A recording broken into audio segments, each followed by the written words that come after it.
Welcome to Sakshi super fast news. నేను కార్తిక్ అరవ. నేను అనుశ్రీ. వైఎస్ఆర్సీపీ అధినేత వైఎస్ జగన్మోహన్ రెడ్డి అధ్యక్షతన ఆ పార్టీ పార్లమెంటరీ భేటీ జరిగింది. కీలక అంశాలపై ఎంపీలకు వైఎస్ జగన్ దిశానిర్దేశం చేశారు. రాష్ట్ర ప్రజల ప్రయోజనాల కోసం గళం విప్పాలని సూచించారు. మహిళా రిజర్వేషన్ బిల్లుకు ఇదివరకే మద్దతిచ్చాం, ఈ బిల్లుకు మరోసారి మద్దతును పునరుద్ఘాటిస్తున్నామని స్పష్టం చేశారు. రాష్ట్రంలో పాలన గాలికి ఎగిరిపోయిందని మండిపడ్డారు వైఎస్ జగన్. ఎక్కడ చూసినా స్కామ్లేనని ఫైర్ అయ్యారు. డిఎస్సి పోస్టుల భర్తీలో పెద్ద స్కామ్ జరిగిందన్నారు. పోటీ పరీక్ష రాయకుండా ఉద్యోగాలు ఇవ్వడం ఏంటని నిలదీశారు. స్పోర్ట్స్ కోటా ఉద్యోగాల భర్తీలో తీవ్ర అవకతవకలు జరిగాయని మండిపడ్డారు. తమ వాళ్ల కోసం జీవోలిచ్చి పని అయిపోగానే రద్దు చేశారని ఆగ్రహం వ్యక్తం చేశారు.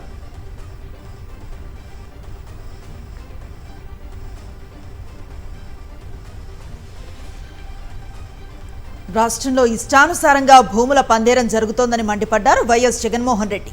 5,000 కోట్ల విలువైన ప్రభుత్వ భూములను లోకేష్ తోడల్లుడికి అప్పనంగా అప్పగించారని ధ్వజమెత్తారు వైఎస్ జగన్. అమరావతి నిర్మాణంలో కూడా విపరీతమైన దోపిడీ జరుగుతోందన్నారు. పోలింగ్కు భూములు ఇవ్వని రైతులపై దారుణాలకు దిగుతున్నారని ఆవేదన వ్యక్తం చేశారు.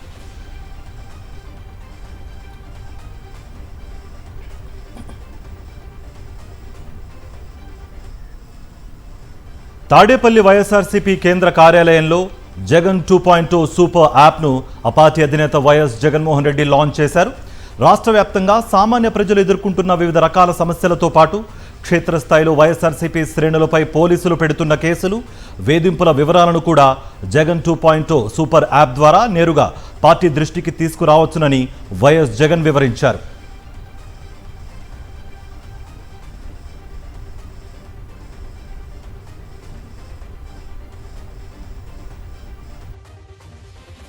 జగనన్న 2.0 వైఎస్ఆర్ కాంగ్రెస్ పార్టీ జగనన్న 2.0 అన్న మొబైల్ సూపర్ యాప్ను రిలీజ్ కూడా చేస్తూ ఉన్నాం.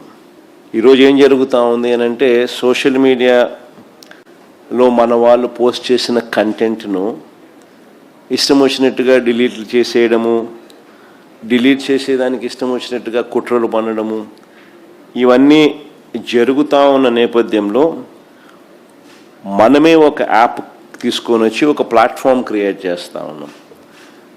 జగనన్న 2.0 సూపర్ యాప్ను. ఈ యాప్లో ఇందులో ప్రతి కార్యకర్త కూడా నిర్భయంగా తన అభిప్రాయాలను తాను చెప్పొచ్చు. చెప్పడమే కాకుండా పార్టీతో నిత్యం తాను అనుసంధానమై ఉండగలుగుతాడు. సో అదొక మంచి పరిణామం జరుగుతుంది. ఇష్టం వచ్చినట్టుగా వాళ్ళు చేసే కుట్రలు ఏదైతే ఉన్నాయో కుట్రలను కూడా తిప్పికొట్టినట్టు అవుతుంది. ప్లస్ మన వాళ్ళందరికీ కూడా పార్టీలో ఉన్న చిన్న కార్యకర్త నుంచి సెంట్రల్ ఆఫీస్ దాకా ప్రతి నాయకుడు కూడా, నియోజకవర్గ స్థాయి నుంచి రాష్ట్ర స్థాయి దాకా ప్రతి నాయకుడితో కూడా కార్యకర్తలు కూడా అనుసంధానమై కూడా ఉంటాడు. ఎందుకనంటే ఇక్కడ పోస్ట్ చేసే ప్రతి కంటెంట్ కూడా మన పార్టీలో ప్రతి ఒక్కరికి కూడా ఇది అందుబాటులో ఉంటుంది. కాబట్టి క్షేత్రస్థాయిలో ప్రజలు ఎదుర్కొంటా ఉన్న సమస్యలు కానీ, కార్యకర్తలు పోలీసుల ద్వారా హెరాస్మెంట్ ఎదుర్కొంటా ఉన్న ఇబ్బందులు కానీ, పార్టీకి సంబంధించిన ఇలాంటి ఏ అంశాలైనా కూడా ఈ యాప్ ద్వారా నేరుగా ఒకరితో ఒకరం టచ్లో ఉండగలుగుతాం. సో ఇవన్నీ ఉపయోగకరంగా ఉంటాయి. ఫ్యూచర్లో కూడా ఇంకా ఈ యాప్ను ఇంకా కొంత బలపరుస్తూ కార్యకర్తలు ఏదైనా ఇబ్బందులు పడినా కూడా ఇబ్బంది పడ్డ కార్యకర్తకు తోడుగా ఉండే కార్యక్రమం కూడా రాబోయే రోజుల్లో ఈ యాప్ ద్వారా ఉపయోగపడుతుంది. మరో ఎన్నికల హామీకి కొర్రీలు పెట్టింది కూటమి ప్రభుత్వం. తల్లికి వందనంలో భారీ కోతలను విధించింది. ఈ ఏడాది కూడా విద్యార్థులకు 13,000 చెల్లించాలని నిర్ణయించింది. విద్యార్థుల సంఖ్యలోనూ భారీగా కోత పెట్టింది. ఎన్నికలప్పుడు ప్రతి విద్యార్థికి 15,000 ఇస్తామని హామీ ఇచ్చిన చంద్రబాబు ఇప్పుడు 13,000కే పరిమితం చేశారు. స్కూల్ నిర్వహణ పేరుతో 2,000 కోత పెట్టారు. ఇలాగే గత ఏడాది కోత పెట్టి స్కూళ్లకు ఒక్క పైసా కూడా ఇవ్వలేదు. ఇప్పుడు ఈ ఏడాది మళ్లీ 2,000 కోత పెట్టాలని నిర్ణయించింది కూటమి ప్రభుత్వం. ఈ లెక్కన 3 ఏళ్లలో ఒక్కో విద్యార్థికి 19,000 ఎగనామం పెట్టింది చంద్రబాబు ప్రభుత్వం. దివంగత ముద్రగడ పద్మనాభం కుమారుడు బాలు గిరుబాబు మీడియాకు లేఖ విడుదల చేశారు. ముద్రగడ పద్మనాభం వ్యక్తిత్వానికి ఆత్మాభిమానానికి నిలువుటద్దం అని లేఖలో వివరించారు. ఆయన మరణం అనంతరం ఏం చేయాలనే దానిపై తమకు చాలా స్పష్టంగా ఒక అవగాహన ఉందన్నారు. ముద్రగడ నిర్ణయం మేరకే అంత్యక్రియల ప్రక్రియ నడిచిందన్నారు.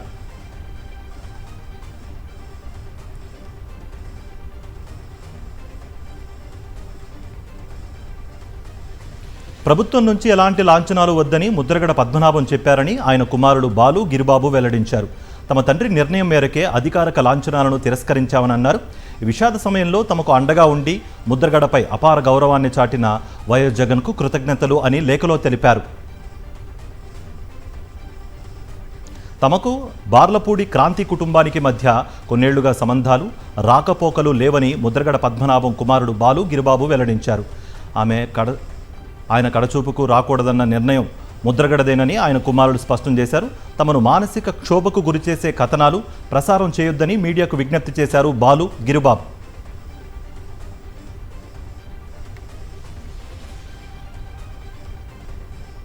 వైఎస్ఆర్సీపీ నేతలపై కూటమి ప్రభుత్వం కక్ష సాధింపు చర్యలు కొనసాగుతున్నాయి.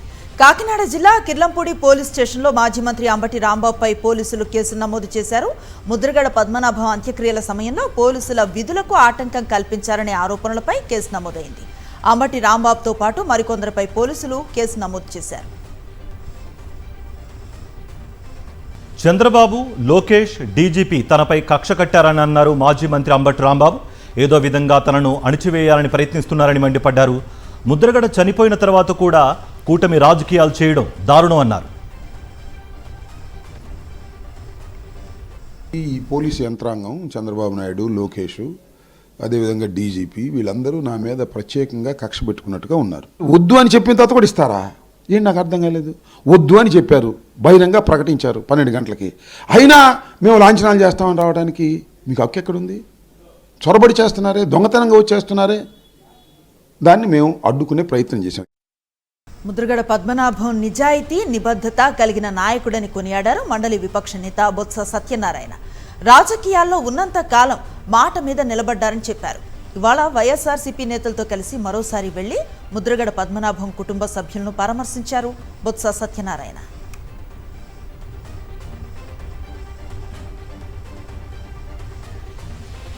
ప్రకాశం జిల్లా కనిగిరిలో పొగాకు రైతులకు మద్దతుగా వైఎస్ఆర్సీపీ నేతలు దీక్ష చేపట్టారు. ఎమ్మెల్యే బూచేపల్లి శివప్రసాద్ రెడ్డితో పాటు మాజీ మంత్రులు కారుమూరి నాగేశ్వరరావు, ఆదిమూలపు సురేష్, మేరుగు నాగార్జున దీక్షలో పాల్గొన్నారు. మద్దతు ధర కల్పించకుండా పొగాకు రైతులను కూటమి సర్కార్ తీవ్ర ఇబ్బందులకు గురిచేస్తోందని మండిపడ్డారు. బీసీకి వేటాడిపోయి వాళ్ళు పొట్టలు కాలి రోడ్డు మీద ధర్నాలు చేస్తుంటే కులాలకి, మతాలకి, పార్టీలకు అతీతంగా రైతన్న సోదరుల కోసం అండగా ఉండడం కోసం మా నాయకుడు, రైతు పక్షాన పోరాడే నాయకుడు వైఎస్ జగన్మోహన్ గారి సలహాతో ఈ ప్రాంతంలో పొగాకు రైతుల కోసం పోరాడుతున్నాం తప్ప మేము రాజకీయాలు చేయడానికి రాలేదని చెప్పి సభాముఖాలు చేస్తున్నా. కాంగ్రెస్ పాలనంతా కుంభకోణాల మయంగా మారిందన్నారు మాజీ మంత్రి హరీష్ రావు. బొగ్గు, విద్యుత్, ఇసుక, భూములు అన్నింట్లోనూ స్కామ్లే జరుగుతున్నాయన్నారు. ప్రభుత్వ పెద్దల ధ్యాస మొత్తం కమిషన్లు, కొట్లాటలపైనే ఉందని ఎద్దేవా చేశారు హరీష్ రావు.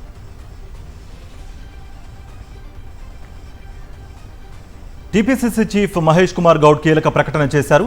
కాంగ్రెస్ పార్టీ కార్యక్రమాల్లో ఇకపై పాలాభిషేకం, జలాభిషేకాలు, జేసీబీలు, బుల్డోజర్లతో నేతలపై భారీ గజమాలలు వేయడం కూడా నిషేధం విధించారు. వాటిపై పాలాభిషేకం వంటి కార్యక్రమాలు కాంగ్రెస్ సిద్ధాంతాలకు విరుద్ధమని చెప్పారు.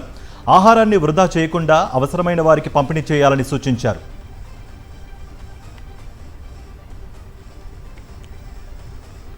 రాయలసీమ లిఫ్ట్ ఇరిగేషన్ ప్రాజెక్టు పనులకు అర్ధాంతరంగా నిలిపివేసిన దుర్మార్గుడు చంద్రబాబుని వైఎస్ఆర్సీపీ నేతలు అనంత వెంకటరామిరెడ్డి, శైలజనాథ్, విశ్వేశ్వర్ రెడ్డి మండిపడ్డారు.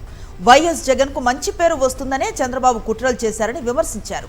ఈ నెల 19న హంద్రీనివా ప్రాజెక్టును పరిశీలిస్తామని స్పష్టం చేశారు.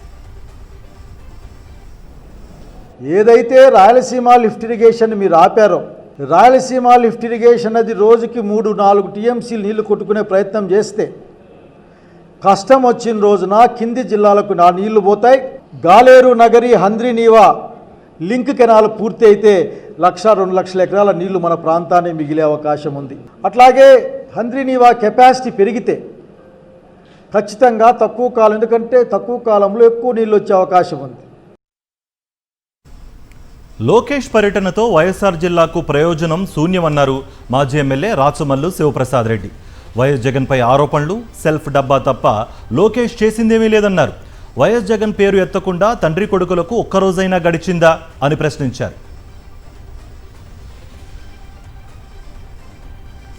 అమరావతిలో బలవంతపు భూసేకరణను గతంలో వ్యతిరేకించిన పవన్ కళ్యాణ్ ఇప్పుడు కూడా అదే మాటకు కట్టుబడి ఉండాలన్నారు పర్యావరణవేత్త బొలిశెట్టి సత్యనారాయణ. అధికారం ఉంది కదా అని ఇష్టానుసారంగా చేస్తే కుదరదని హెచ్చరించారు ఆయన. ప్రజలకు పవన్ సమాధానం చెప్పాలని డిమాండ్ చేశారు.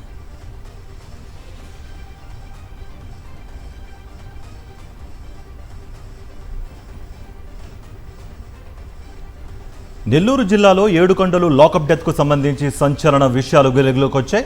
ఈ కేసులో ఏడుకొండలతో నిందితులుగా ఉన్న రియాజ్, ప్రసాద్ అసలు నిజాలను బయటపెట్టారు.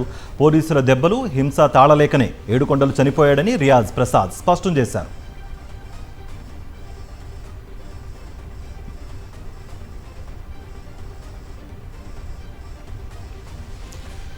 ఏపీలో శాంతి భద్రతలు అదుపు తప్పాయని మండిపడ్డారు మాజీ మంత్రి కాకాని గోవర్ధన్ రెడ్డి. హత్యలు, అత్యాచారాలు, లాకప్ డెత్లకు ఏపీ నిలయంగా మారిందన్నారు. ఏడుకొండలది లాకప్ డెత్ కాదని ఎస్పీ ఎలా చెప్తారని ప్రశ్నించారు కాకాని గోవర్ధన్ రెడ్డి.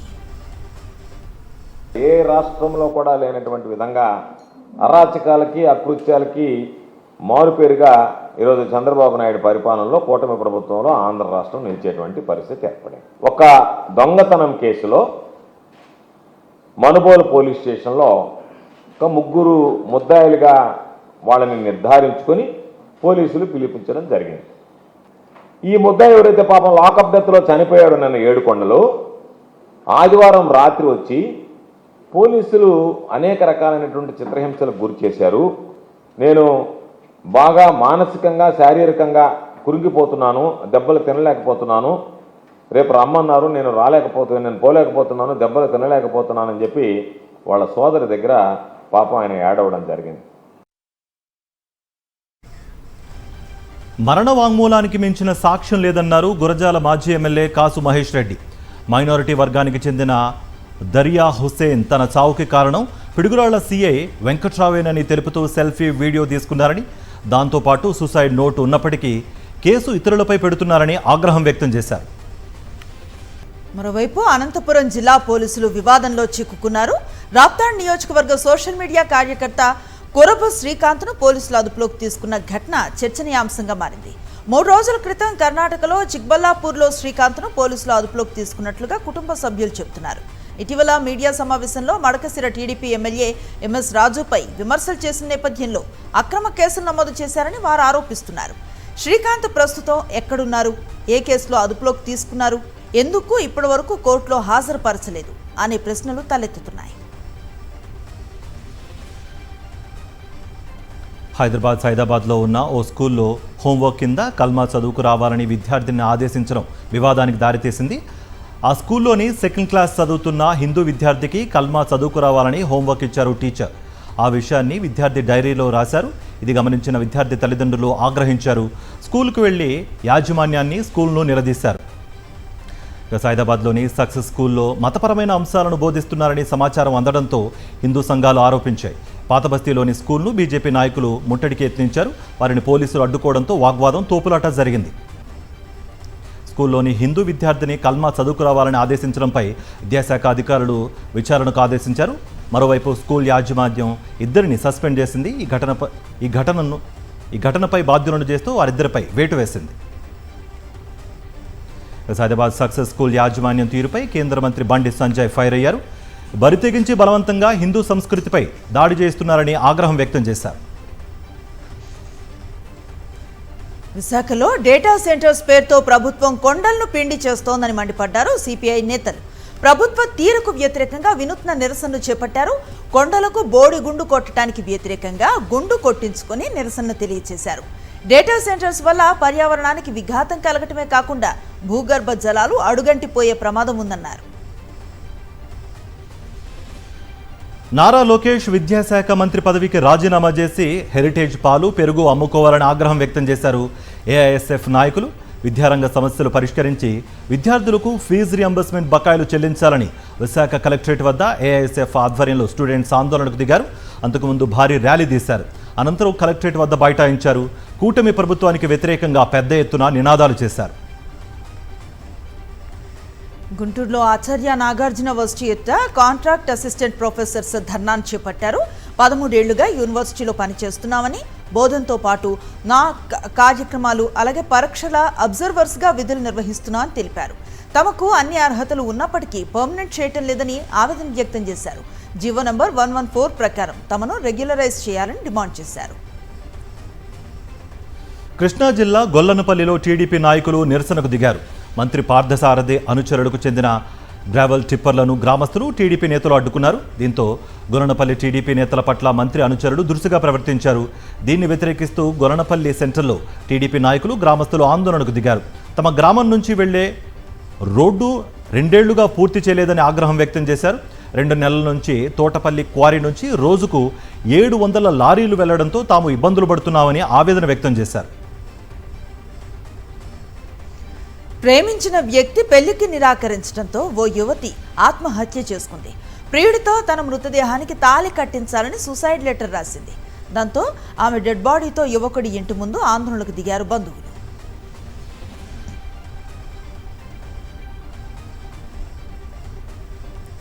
ప్రకాశం జిల్లా పొందూరుకు చెందిన పాపనేసి సాయికి గుంటూరు జిల్లా చినకొండూరుకు చెందిన కీర్తికి సోషల్ మీడియాలో పరిచయం ఏర్పడింది. ఇద్దరు ప్రేమించి పెళ్లి చేసుకోవాలి అనుకున్నారు. తనను పెళ్లి చేసుకోవాలని కీర్తి కోరడంతో సాయి నిరాకరించాడు. దాంతో మనస్తాపానికి గురైన కీర్తి ఆత్మహత్య చేసుకుంది. ఏపీలో కోవిడ్ చాప కింద నీరులా విస్తరిస్తోంది. రాష్ట్ర వ్యాప్తంగా ఇప్పటి వరకు మొత్తం 12 కోవిడ్ కేసులు నమోదయ్యాయి. కడప, గుంటూరు, విశాఖ, కాకినాడ జిల్లాల్లో కేసులు నమోదైనట్లు వైద్య ఆరోగ్య శాఖ తెలిపింది. కడపలో 8, గుంటూరులో 2 కోవిడ్ కేసులు నమోదైనట్టుగా వెల్లడించింది. విశాఖ, కాకినాడలో ఒక్కో కోవిడ్ కేసు నమోదైంది. కోవిడ్ బారిన పడిన 12 మందిలో 4 మృతి చెందారు. 3 బాధితులు ప్రస్తుతం హోమ్ ఐసోలేషన్లో ఉండగా ఆసుపత్రిలో మరో 2 చికిత్స పొందుతున్నారు. మంగళగిరి ఎయిమ్స్లోనూ కరోనా కలకలం రేపింది. కరోనా లక్షణాలతో వచ్చిన వ్యక్తిని హోమ్ ఐసోలేషన్కు తరలించారు వైద్యులు. తెలంగాణ సంస్కృతిని, సంప్రదాయాన్ని ప్రతిబింబించే ఆషాఢమాస బోనాలు గోల్కొండ కోటలో వైభవంగా ప్రారంభమయ్యాయి. జగదాంబిక మహంకాళి అమ్మవారికి కుమ్మరులు తొలి బోనాన్ని సమర్పించి ఉత్సవాలను ప్రారంభించారు. లంగర్ హౌస్ నుంచి పోతురాజుల విన్యాసాలు, డప్పు వాయిద్యాల మధ్య ప్రభుత్వం తరఫున మంత్రులు పొన్నం ప్రభాకర్, కొండా సురేఖ బంగారు బోనం పట్టు వస్త్రాలను సమర్పించారు. బోనాలతో గోల్కొండ పరిసరాలు భక్తజన సందోహంగా మారాయి.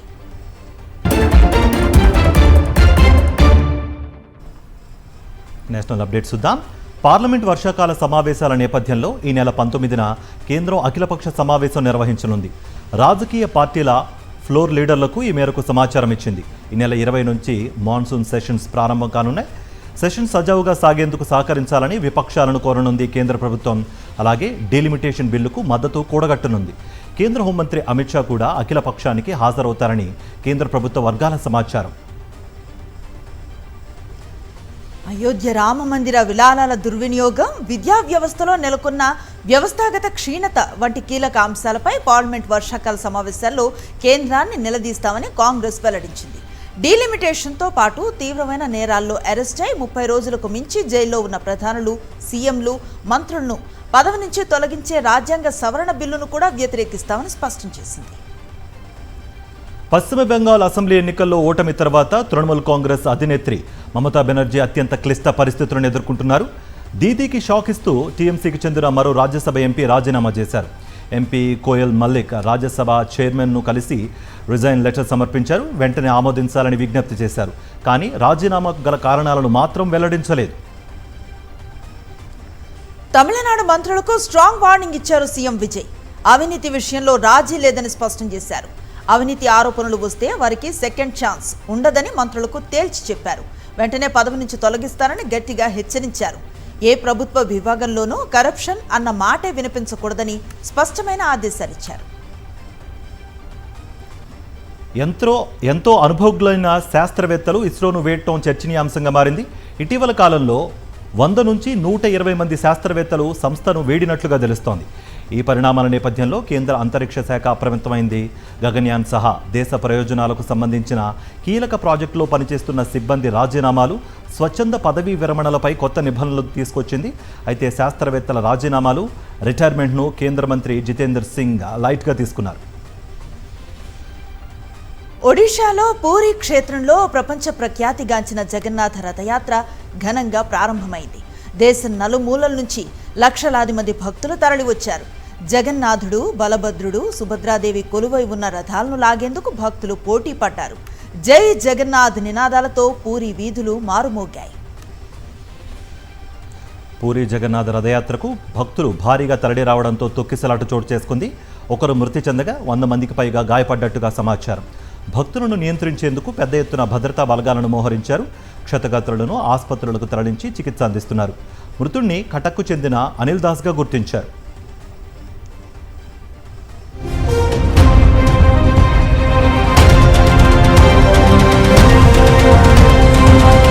మయన్మార్ మైనార్టీలైన రోహింగ్యాలు ప్రయాణిస్తూ ఉన్న 2 పడవలు బంగాళాఖాతంలో మునిగిపోయాయి. ఈ ఘటనలో 500 మందికి పైగా ప్రాణాలు కోల్పోయి ఉండొచ్చనే ఆందోళన వ్యక్తమవుతోంది. జూన్ చివరిలో మయన్మార్లో రఖైనా రాష్ట్ర తీరం నుంచి 2 పడవలు బయలుదేరాయి. ఒక బోట్లో 250 మంది ఉండగా ప్రయాణం ప్రారంభించిన కొద్దిసేపటికే అది కాంటాక్ట్ కోల్పోయింది. మరో పడవలో 280 మంది ఎక్కారు. అది జూలై 8న అమయ్య యార్వాడి తీర్వన్లో మునిగిపోయింది. అంతర్జాతీయ వలసల సంస్థ United Nations High Commissioner for Refugees సంయుక్త ప్రకటనలో ఈ విషయాన్ని వెల్లడించాయి. న్యూజిలాండ్లో భారీ భూకంపం సంభవించింది. రిక్టార్ స్కేల్పై 5.9 తీవ్రతగా నమోదైంది. సౌత్ ఐలాండ్లో తే అనావ్ పట్టణంలో ఉత్తరంగా 40 కిలోమీటర్ల దూరంలో భూకంప కేంద్రాన్ని గుర్తించారు. దీంతో తొలుత సునామీ హెచ్చరికలు జారీ చేశారు అధికారులు. ఆ తర్వాత పరిస్థితిని సమీక్షించి ఆ హెచ్చరికను కేవలం సునామీ అడ్వైజరీగా సవరించారు.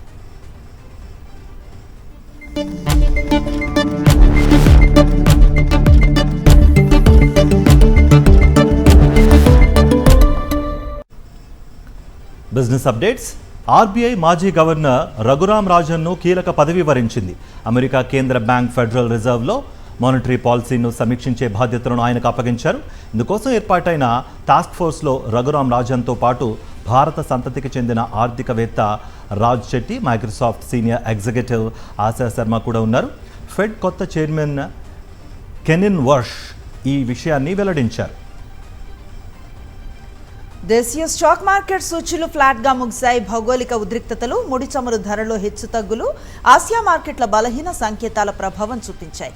దీంతో 1 పాయింట్ లాభపడ్డ సెన్సెక్స్ 77,186 వద్ద ముగిసింది. నిఫ్టీ 5 పాయింట్లు నష్టపోయి 24,072 వద్ద స్థిరపడింది. ఈరోజు బంగారం ధర తగ్గితే వెండి ధరలు స్థిరంగా ఉన్నాయి. హైదరాబాద్లో 24 క్యారెట్ల 10 గ్రాముల బంగారం ₹280 తగ్గి 1,43,290 పలుకుతోంది. 22 క్యారెట్ల 10 గ్రాముల పసిడి 1,31,350గా ఉంది. కిలో వెండి 2,40,000 పలుకుతోంది.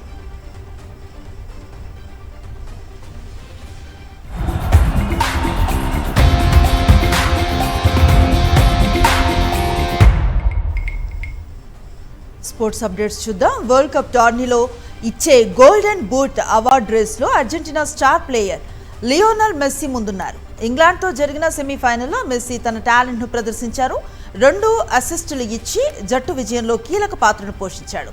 మెస్సీ ఖాతాలో 8 గోల్స్, 4 అసిస్టులు ఉండటంతో అడిడాస్ గోల్డెన్ బూట్ అవార్డ్ రేస్లో దూసుకు వెళ్తున్నాడు. అయితే ఫ్రాన్స్ కెప్టెన్ కైలయాన్ ఎంబప్పే కూడా మెస్సీ వెనుకే ఉన్నాడు. ఎంబప్పే ఖాతాలో 8 గోల్స్, 3 అసిస్టులు ఉన్నాయి. గోల్డెన్ బూట్ కోసం 2వ స్థానంలో ఉన్నాడు ఎంబప్పే. ఇవి super fast news details. Next magazine story ప్రసారం అవుతుంది. Stay tuned.